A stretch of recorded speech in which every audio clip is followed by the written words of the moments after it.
પોતાને ફકીરબાબુ તરીકે જણાવી છેતરપિંડી અને વિશ્વાસઘાત કરીને વિશ્વાસમાં લઈ નડતર દૂર કરવાની તાંત્રિક વિધિથી તેમજ તેમની પાસે રહેલ રૂપિયા ડબલ કરી આપવાની લાલચ આપી આજ દિન સુધી રોકડ રૂપિયા 7,50,000 લઈ લીધા અને હજુ પણ તાંત્રિક વિધિ કરાવવાનું કહી વધારે રૂપિયાની માંગણી કરતા પકડાયેલા બે આરોપીઓ પીર મામદ ફકીર મામદ ઉર્ફ ફિરોજ ફકીર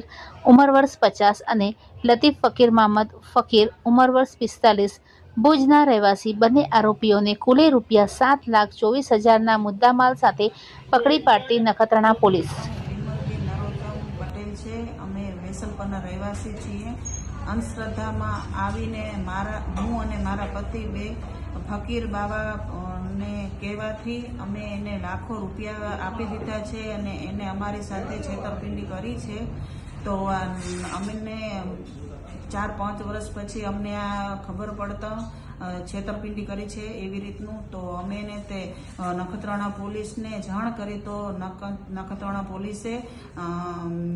ટ્રેક ગોઠવીને આ બંને આરોપીઓને પકડી પાડ્યા છે અને નખત્રાણા પોલીસ ને ભુજ પોલીસનો હું આભાર માનું છું કે અમને આ પકડી પાડ્યા આરોપીને અમારા સારું કર્યું।